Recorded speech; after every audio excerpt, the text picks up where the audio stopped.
အဲ့တော့ तू ကဒီစေရနာကောင်းတာတွေနဲ့မဆိုင်ဘူး idea ကောင်းရင်ချမ်းသာတယ်ဗောနော်ချမ်းသာတဲ့လူတွေကidea ကောင်းအတွေးခေါ်ကောင်းလို့ချမ်းသာတယ်အဲ့တော့ချမ်းသာတဲ့နေရာမှာကျွန်တော်တို့ကပြမယ်လူတွေကဝါသနာတွေဇယိုက်တွေမတူဘူးနော်တချို့ကကုသိုလ်ရတဲ့ကုသိုလ်ကိုရှာတဲ့လူရှိတယ်ဥစ္စာကိုရှာတဲ့လူရှိတယ်ကျမ်းမာရေးကိုရှာတဲ့လူရှိတယ်ပညာကိုရှာတဲ့လူရှိတယ်မိမိရဲ့စွမ်းအားတကူကိုရှာတဲ့လူရှိတယ်အဲ့တော့ဥစ္စာအခုမက်ဇူကာဘတ်တို့အီလိုမတ်တို့ဗီဂိတ်တို့ကဥစ္စာရှာတယ်သူတို့ဥစ္စာရှာလို့သူတို့ရဲ့ဥစ္စာကအထွတ်ထိပ်ရောက်လို့အသေးဖြစ်တာကုသိုလ်ရှာတဲ့လူကအခုယဟန္တာတို့သူတော်စင်တွေပေါ့ဗျာဘုန်းကြီးတွေရအခုမြင်တော်ပြောရင်ဗုဒ္ဓဖရာရှင်သာရိပုတ္တရာသူတော်စင်တွေကပစ္စည်းဥစ္စာလို့ပြောမယ်ဆိုရင်တော့စကလုံးရိုင်းနဲ့ပြောရင်တောင်းစားရတဲ့အဆင့်ပါပဲဒါပေမဲ့ပညာအရာမှာအထွတ်ထိပ်ရောက်တဲ့အတွက်မင်းပုံနာယဟန်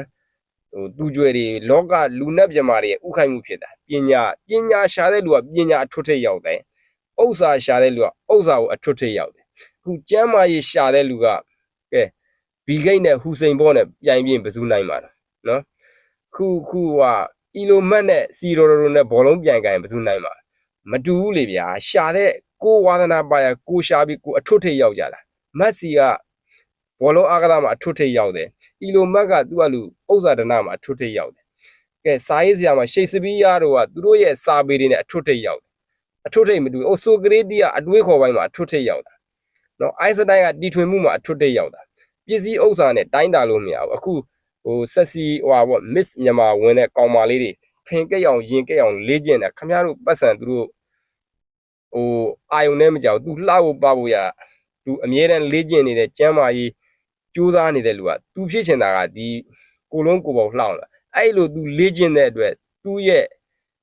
တောင်းတတဲ့အတိုင်းသူ့ရဲ့ခန္ဓာကိုယ်လေးကအမြဲတမ်းသူများငေးရတဲ့ဟာဖြစ်တယ်အဲ့တော့သူ့ရဲ့ကိုလုံးကိုပေါလေးကလှအောင်သူအထွတ်ထိပ်အောင်သူကျင့်တယ်နော်ပညာမှာလည်းအဲ့လိုပဲစေဘက်ဆိုင်ရာဝါသနာပါတဲ့လူတွေဆရာဝန်ခုမျိုးစုံပေါ့ဗျာနော်ကြပြဂီတတပင်အမှုပညာကိုဝါသနာကိုပါတာကိုရှာကြပြီးအထွတ်ထိပ်ရောက်တာပတ်စံရှိမှအထွတ်ထိပ်ရောက်တယ်လို့မဆိုလို့ရင်ခုဗမာပြည်မှာဆိုထားပါတော့ဆရာကြီးတွေပီမိုးနင်းတို့ရွှေဦးတောင်းတို့စသည်အပြင်ပညာသူတို့ရဲ့စာပေတွေအထွတ်ထိပ်ရောက်ခဲ့တယ်ဒါပေမဲ့ပစ္စည်းဥစ္စာအနေနဲ့တော့ကားလည်းမစီးခဲ့ရဘူးတိုက်နဲ့လည်းမနေခဲ့ရဘူးဒါပြောပြသူတို့ရှာဖွေတာကသူတို့ရဲ့စာပေကိုအထွတ်ထိပ်ရောက်တယ်ဆရာမင်းသိန်းခါတို့အများကြီးပါကျွန်တော်မပြောအဲ့တော့ကိုဝါသနာပါတဲ့ဟာနဲ့ကိုရယူနေတဲ့ဟာကိုရှာဖွေပြီးတော့မှအထွတ်ထိပ်ရောက်ကြတာအဲ့တော့ပစ္စည်းဥစ္စာချမ်းသာတဲ့လူနဲ့ရှင်လို့မရဘူးဝါသနာပါရကိုရှာကြတာနော်မက်ဆီကသူ့နေရာနဲ့သူ